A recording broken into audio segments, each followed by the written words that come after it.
Kristy Whitford has worked in the spa industry for 2 decades, running some of the top spas in the world, including the Beverly Hills Hotel and Bungalows. Not bad for a woman who has faced homelessness, missing parents in her life, and had to fight for all she has achieved.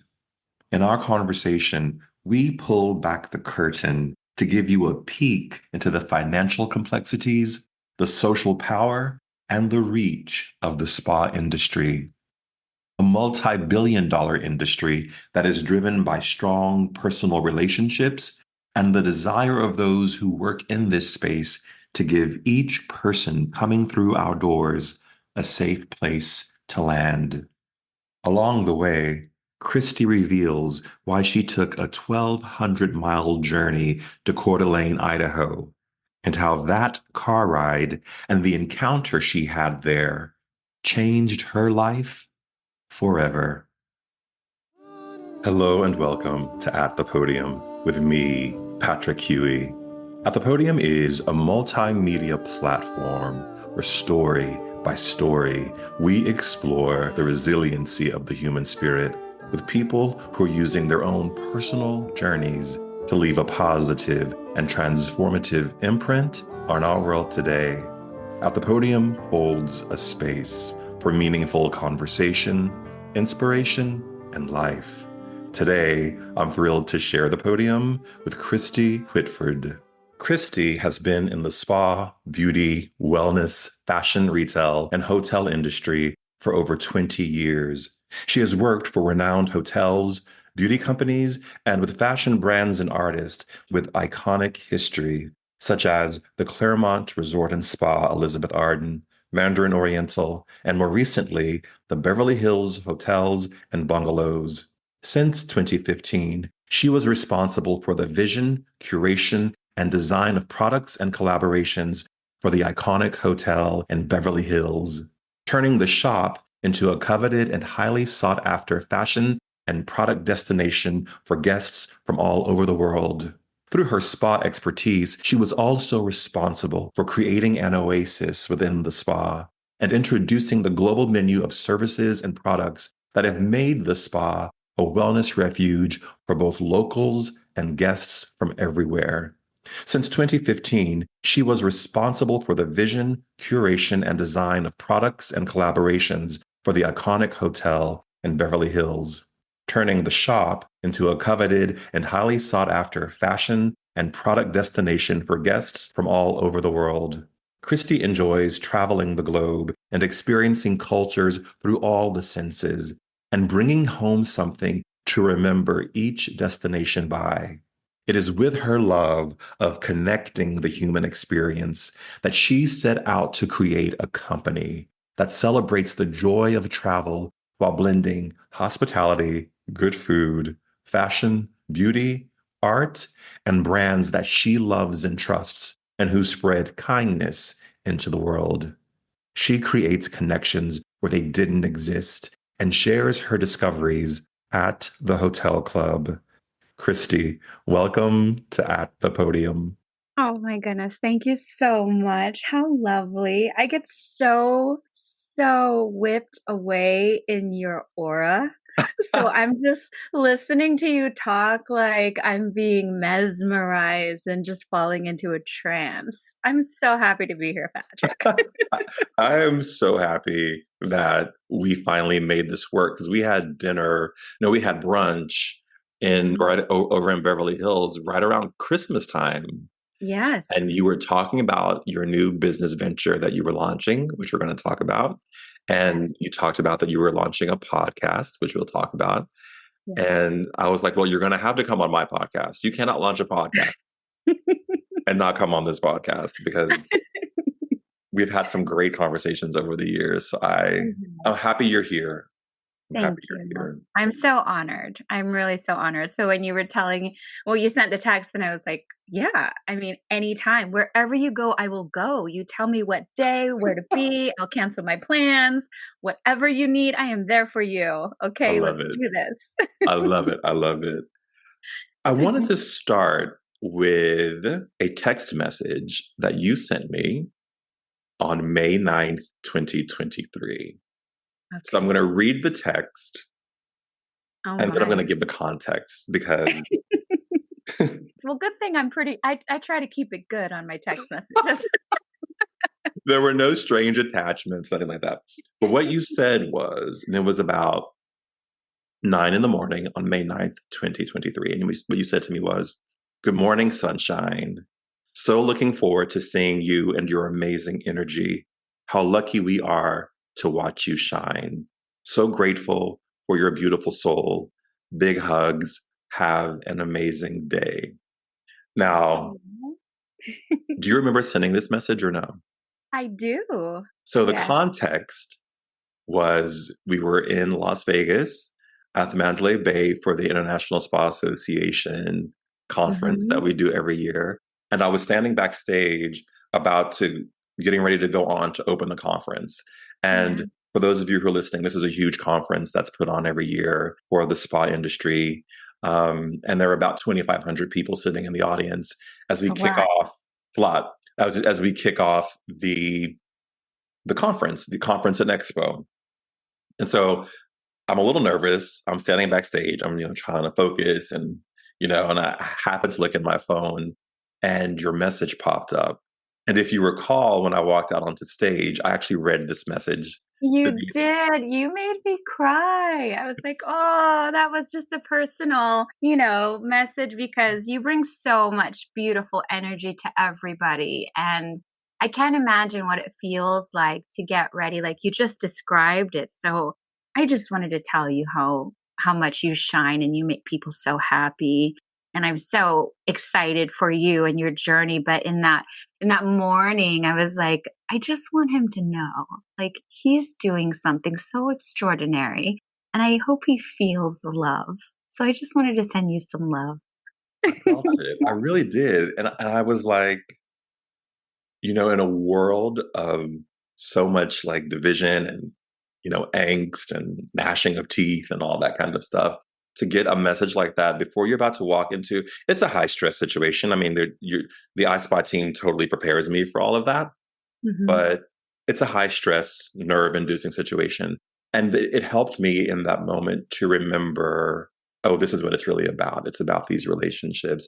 And I wonder, I guess my first question for you is, what do you think that it is about the spa industry that inspires that kind of love and support for the people who are in it together every day, making it happen? What do you think that is? Oh, that's such a good question. And the first thing that comes to mind when you ask me that is energy attracts energy.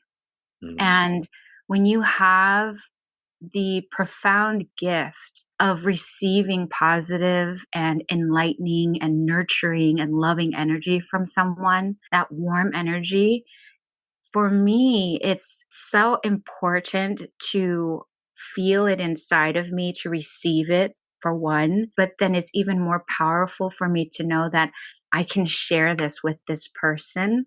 I can share, we'll say, in this moment with you because you receive me in the way that I receive you. And the way that the spa industry is and what makes it so beautiful when you get to meet people that want to do the same thing with you alongside you as your peer, you really are there for the same reason.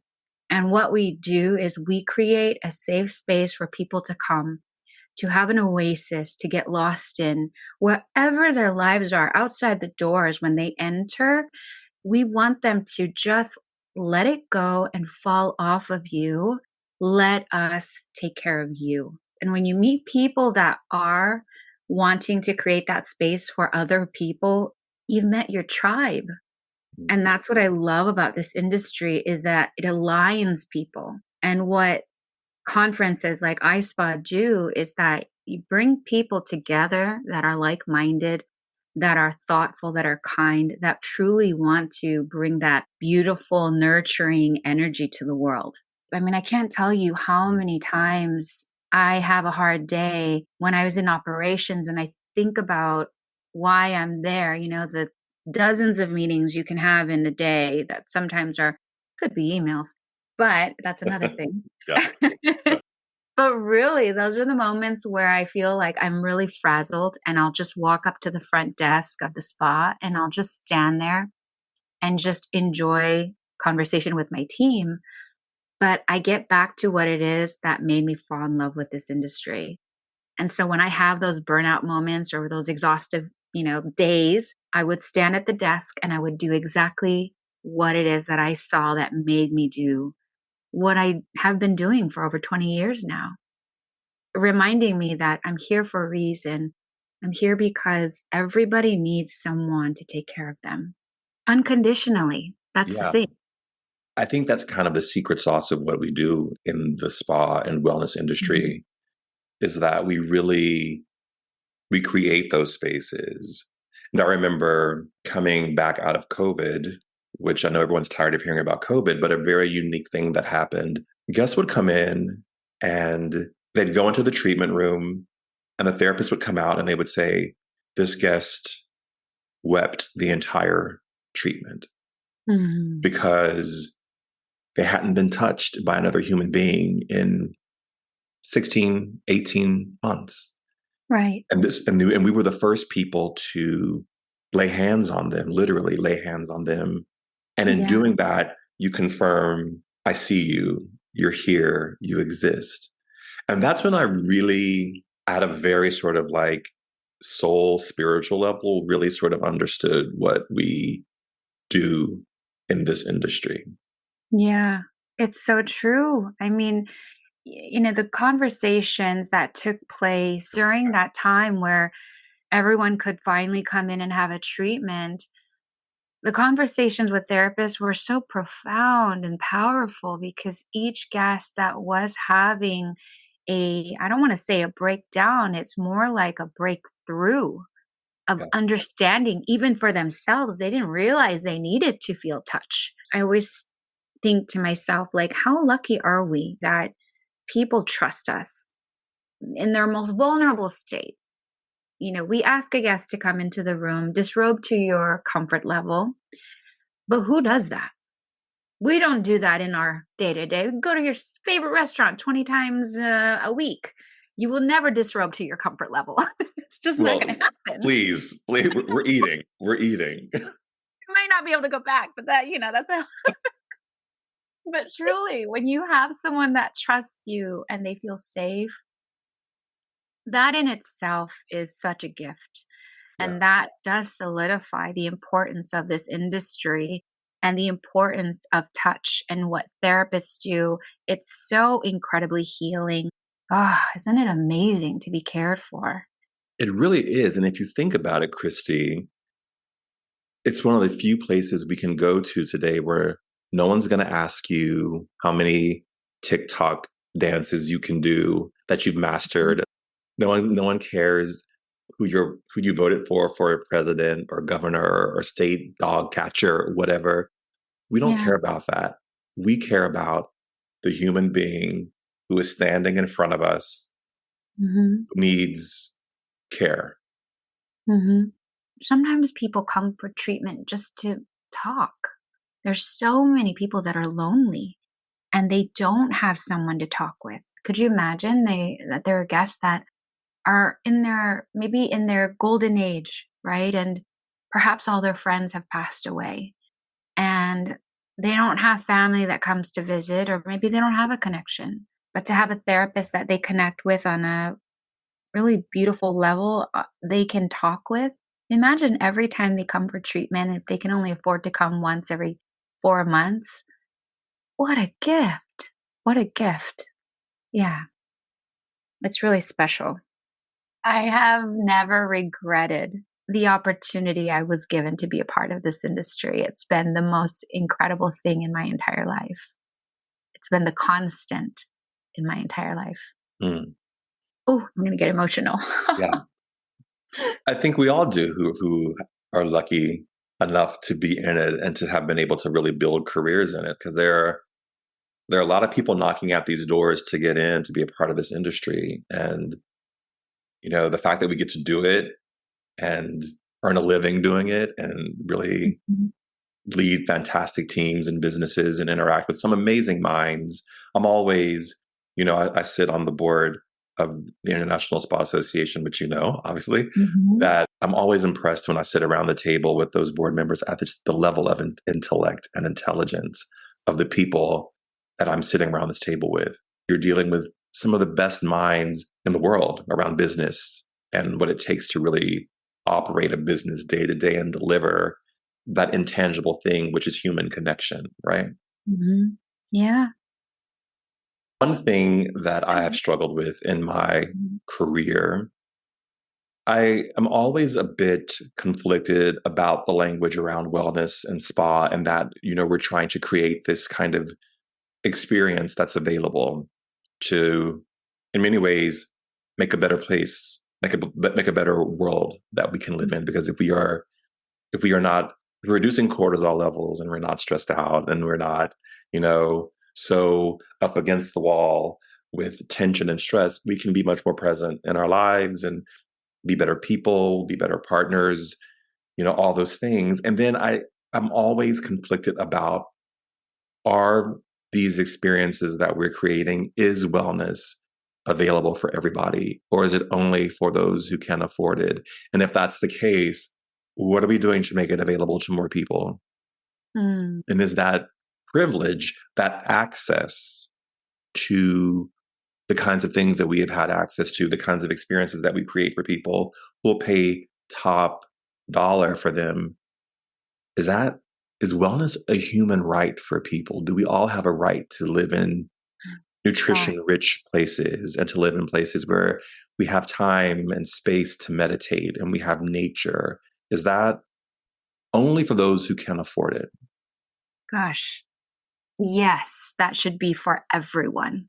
It should be available for everyone, not just in these, and yes, we have worked in some luxurious properties where the price of a service is extraordinary, and it doesn't make sense. And every time I've had to change the prices, I think, what are we doing? What are we doing? Do you remember when massages were $99? I remember that. And I'm not saying, change your prices or anything like that. I do agree that there needs to be a gap filled on that in between, right? You have your places where you can go get a lovely reflexology treatment and it's like $40, $50, and that's wonderful. And then you have your hotel spas or day spas that have incredible ingredients and amazing menus, and those treatments start average like 225, 250. Where's the in between? And it shouldn't be just for people that are fortunate to have a little bit more money to spend, or it shouldn't be something where people are saving 6 months to come in and have a treatment. I would be interested to see what it would look like if a spa decided, instead of having such high prices and instead focusing on higher volume in their spas, Mhm. and really filling up their treatment rooms with people if they just brought their prices down a little bit so that it can meet what today's working class person is making, and that they can afford wellness. And I feel like it should be available to everyone. And if you're not able to do that, at least afford people the opportunity in your marketing to provide people with an experience that they can afford at home.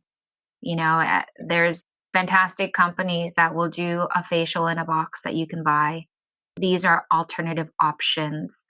Um, I think that there's a definite way that we can pivot wellness where it's accessible to everybody.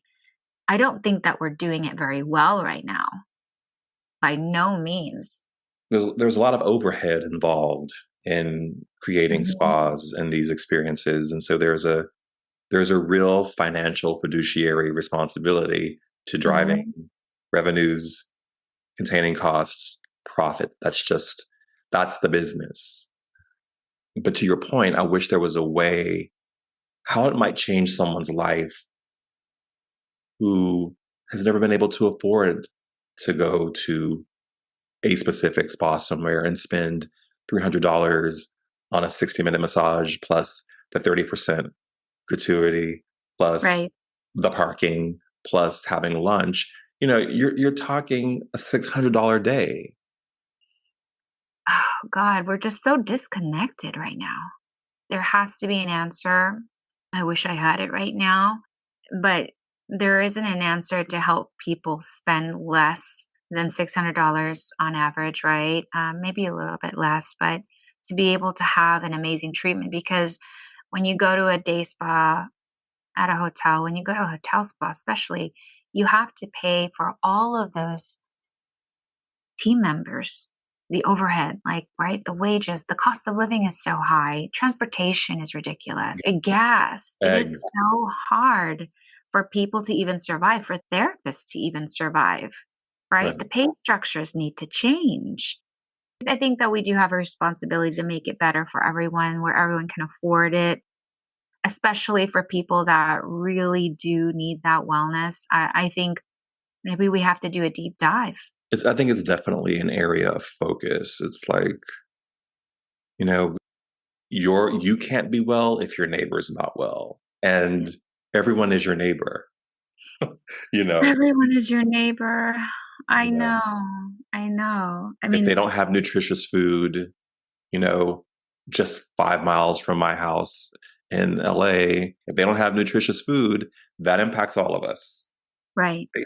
If they don't have the access to yoga and what that can do in just terms of centering you and Mhm. helping you be present and drop into your life and clear your mind and have space for thoughts, you know, that's a luxury. And how do we give that to more people? Maybe we need to do a study where there's a you know, what happens when you start, you know, giving yoga to people who are incarcerated? What happens to violence in those centers? What happens to violence in neighborhoods if they have other outlets for that Yeah. energy, other places to express? Yeah, there are studies, Yeah. and they've done significantly well. There was a study about transcendental meditation for inner city kids and what it did for them and the quality of life that they had when there was meditation practiced every day at school.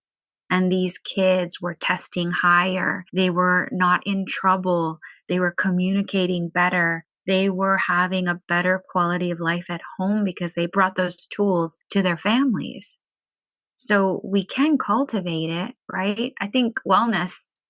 Now, here's the thing, when you want to talk about wellness, I believe wellness should start at a very young age in the education system. Yeah. And that is something like, yes, we all had PE, but did PE teach us anything? No, it taught us we did not like to run a mile. Nobody liked to run a mile, okay? I don't care who you were. If you were there, you were walking that mile with your friends, arms linked, going, let's go. Like, yes, I'll walk a 15-minute mile. I am not running. Why is PE in the first period? So, yes, like, why aren't there integrated experiences for kids in wellness in PE? If we already have established a system where kids are going to focus on their physical wellness, why aren't we doing things for their mental wellness? Why Ooh. aren't we giving kids tools to search within, right? To meditate. These are the things that we should be giving kids. Wellness in the education system. I grew up Buddhist, and so I was exposed to meditation at a young age and seeing how Buddhist monks would meditate at the temple. And so it gave me kind of this understanding that to seek peace, you have to seek within yourself. So I would go on these long strolls alone and I would be in nature, talking with nature. I've never told anybody this. This is so wild. But I used to talk to the trees and the flowers and the bushes and all the plants that I loved. And I would talk with them about my day and I would talk about the good. From a young age, I felt like that was my home. Nature was my home. And I found peace in that way. Growing up in a very traumatic home, I found that taking those walks were my peace, my oasis. I think that's also why the spa world made me feel that peace too, because it was the one place where I could be transformed in a moment without anybody talking with me or anything. It was just by touch, So yeah, we could do better. We could teach people, we could give them tools, and we could hope that they use them, but we also have to put them out there. So I think for spas, if you know that your prices are so high, maybe offer something very unique that brings people into your space. Holding meditation if you have a beautiful garden for your locals to come to that costs nothing. Guide people through that. Work with a local yoga studio to come in and provide a class where it doesn't cost your locals anything, but it brings them in because you want to make them a part of the community. Maybe that's where we try and find a way to bridge that gap of wellness. You were in this industry, you're still in this industry, but you were working in hotels for 20 years or Yeah. so. Hmm. And then you stepped away. I did.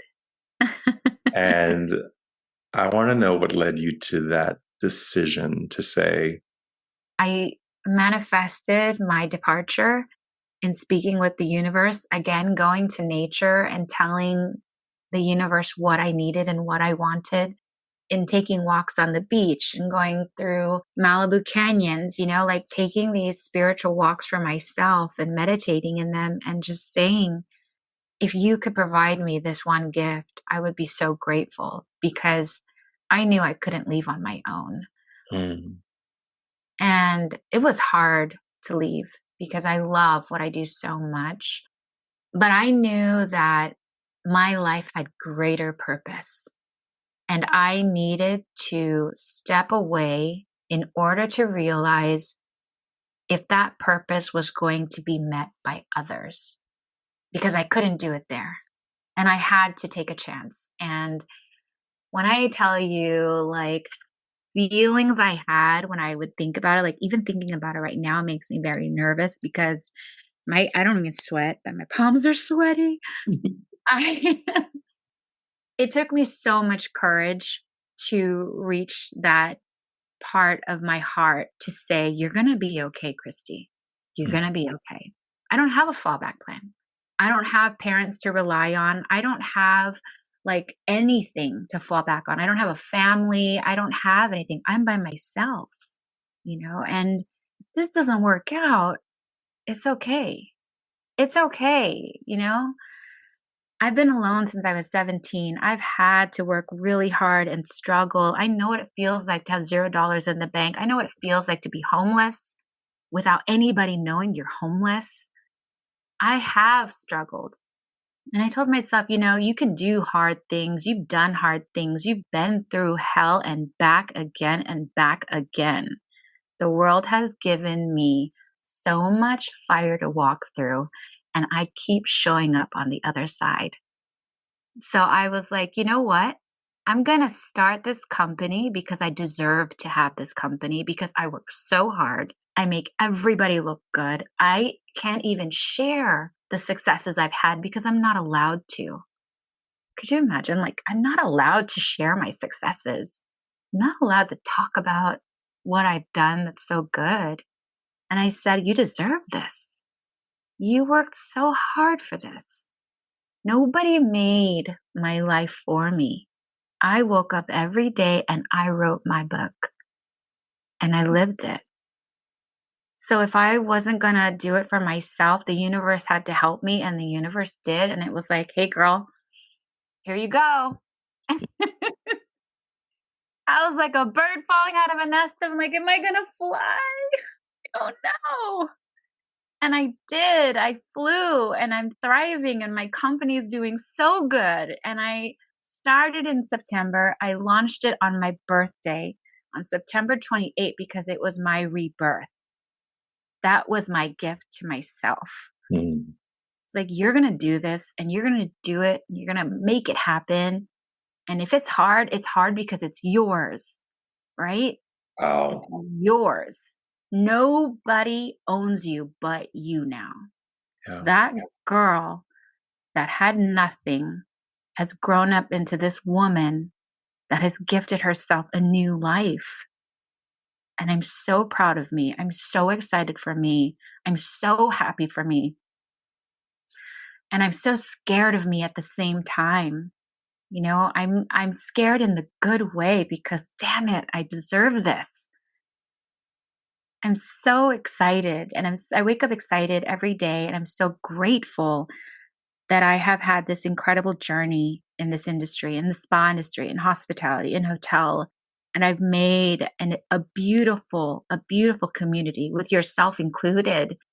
And I get to go on this journey without any judgment, without anyone telling me I can't do this or giving me their personal reasons for why I shouldn't do something.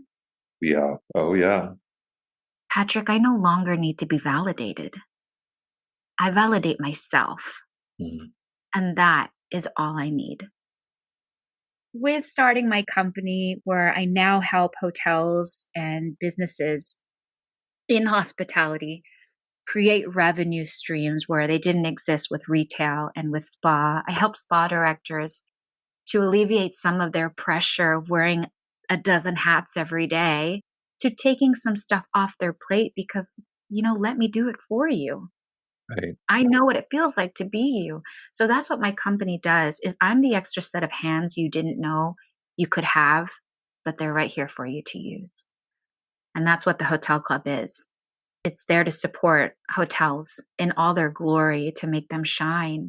And I'm so excited because the partners I'm working with thus far have been so beautiful and wonderful and excited to work together on what we're creating. And so that makes me so happy.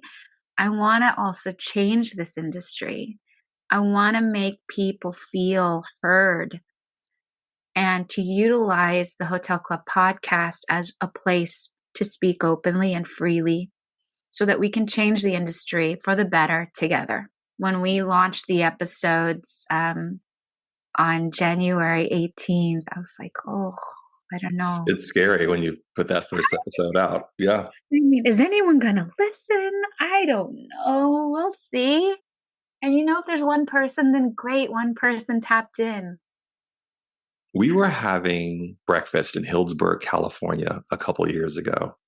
Oh Do you my God. remember? We were sitting and we Yes. were overlooking a vineyard, and Mm-hmm. you were on this really profound journey. You Oh my were God. you were on the road in your car driving Mm-hmm. across California to go see your father. Do you remember this? Yes, I was going to Coeur d'Alene, Idaho. I hadn't seen my father at that point in 11 years. I had this electrifying feeling in my heart, and I kept waking up in the middle of the night, night after night, and I woke up with one regret. And that was if I never went to see my father and ask him this one question. And that one question is what led me on the journey to see him. I packed up my car, my dogs. I didn't know what I was going to do. I just knew I had to go to Coeur d'Alene.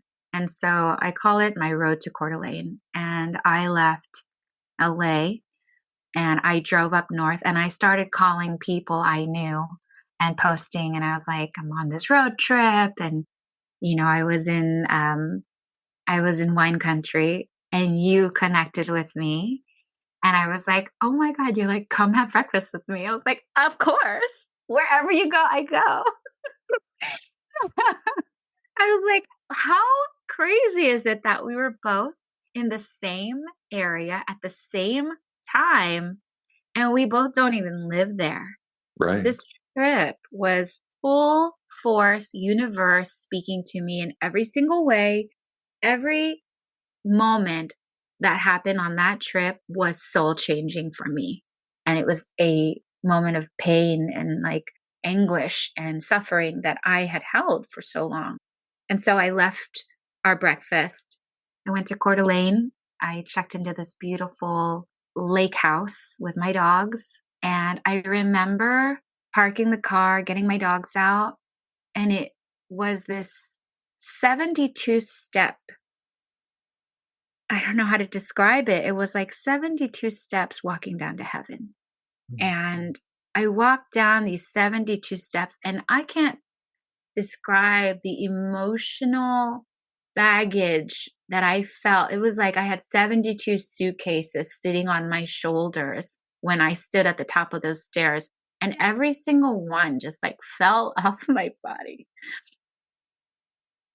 because I was on the lake that I used to spend my childhood with my grandparents, and I was there right at sunset.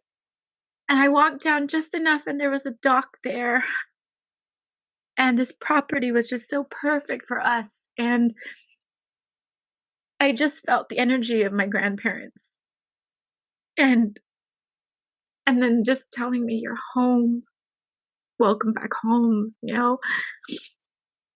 When I was growing up, I'm part Coeur d'Alene Indian, and I would be there in the summers with my grandparents in the winters. And they passed away a long time ago, but I always felt like they were my parents. They protected me, and they're always with me. And they're the reason why I fight and I struggle and I can make it, because I feel like they give me this amazing strength. So when I got there and I walked down those steps and into that sunset, oh, the emotion that I felt was like my heart broke, and they were putting it together and giving me strength to see my father, Mhm. because I never ever thought I was going to see my father again, and my father and I have a very difficult relationship. And I was afraid, the reason I went there was I was afraid that I was never going to see him again and that he was going to die. And I wouldn't be able to ask him this one question that I needed to know, because it hurt my soul so badly and I couldn't get past it. As a woman that really wants kids and really wanted to have a family, I had this one thing just sitting inside of me that I needed to get over with my dad before I become a mom one day. And so I just sat there on that dock and just like sat with my grandparents and my energy. And the next morning I woke up, I got ready, I went to see my grandparents' grave because I needed to see them first. I brought them flowers and talked with them for a while, and had a full emotional breakdown because I hadn't been there in so long. Mhm. And I had to apologize and grieve, but this gust of wind just surged inside of me and said, "All right, it's time. You have to go." Mhm. And so I left. I picked up this plant. It's called a peace plant. If you've ever seen it, it's got white flowers, and I wanted to make peace with my father. Yeah. But before I knocked on his door, I have to tell you this part, because I said to myself in the car, what you ask him, no matter what the answer is, it's not your answer to hold on to.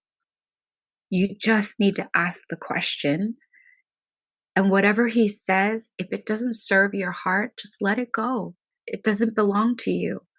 But as long as you showed up here today, that's what matters the most, is that you got to ask the question.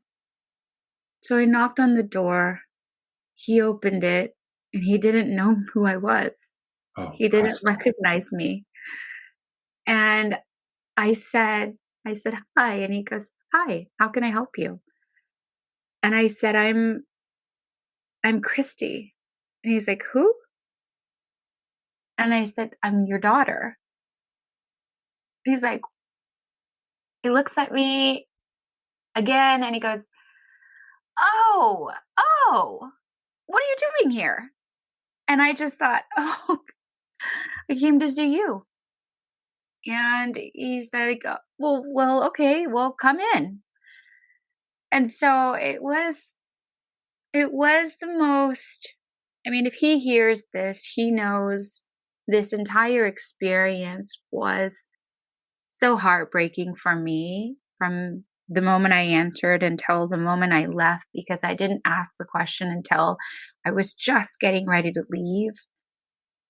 And the answer he gave me, it didn't break my heart anymore. It didn't hurt anymore because I asked it and I knew that that answer wasn't mine to hold on to. I don't even know if it was his to give, you know? I just knew that I needed to get there. And that was the last time I saw my dad.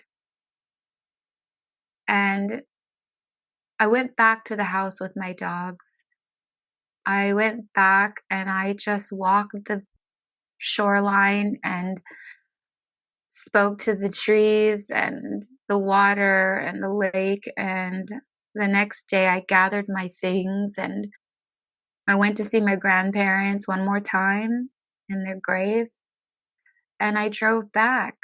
But when I drove back, I didn't leave those 72 suitcases there. I let those 72 suitcases go. It's like they all opened up and they like became flowers. You know, it became peace and like light. And I started driving away from Coeur d'Alene. I didn't know where I was going. I was like, oh, I don't know what to do. I'm like just letting my energy take me wherever it was. And I ended up in Lincoln City. Mm-hmm.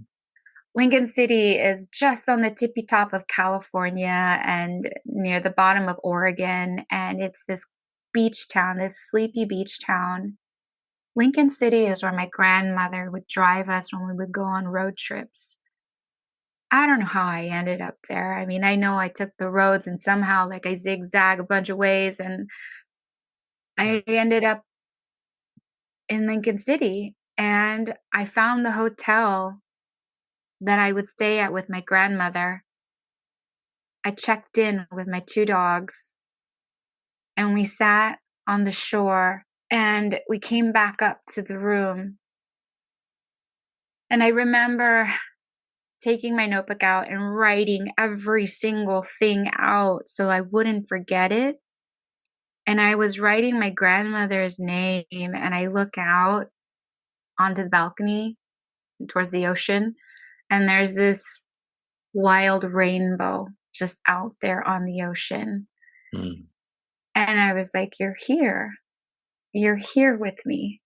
And I just said, thank you so much for bringing me here. And I finally made it back.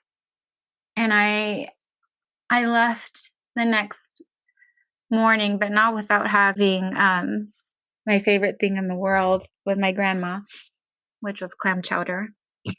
Yes. Yes. I went and found this cute little restaurant, but I left that place feeling so whole. Like I finally closed the chapter of my life and felt like I was renewed. You know, I'd taken a chance on talking with my father, and it's not that it worked out or that it didn't, it's that it happened. And, you know, we're not given the perfect family I think, for certain reasons. And I think my reason is because I wasn't meant to be sheltered. I was meant to grow outside of myself over and over again for good. Mm-hmm. And to find a space where I didn't believe that I belonged, but creating space for others to belong to me so that I could take care of them. I'm grateful for my life. I'm grateful for everything I've been through.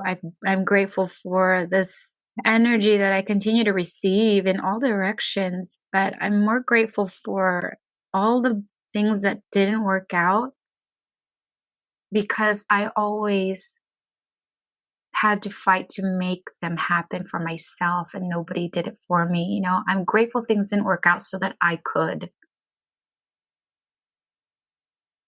matter. You matter to me. I can't. Thank you. Your friendship is so special and important to me. Thank you. Thank you. Do I you mean, think you'll hear you, from your father ever again, or is that really a closed chapter for you? after I left, he wrote me emails. He has my email, and like part of the reason I don't get rid of that email address is just so that I can know he's still alive. And when I don't hear from him for a long duration, it makes me wonder if he is or if he isn't. I hope he knows wherever he's at that I am grateful for him. I'm grateful for the life that I have had with him, and I do love him. I wish him all the best. I have no ill feeling. I just know that our journey ended a long time ago together. I wonder for you what you think is going to be your legacy. In our careers, we touch so many people and so many lives. And what is your legacy? I would love if when I'm gone one day, if people think of me and say, she was kind, she cared for others, she gave to others, and hopefully she inspired others to be better versions of themselves.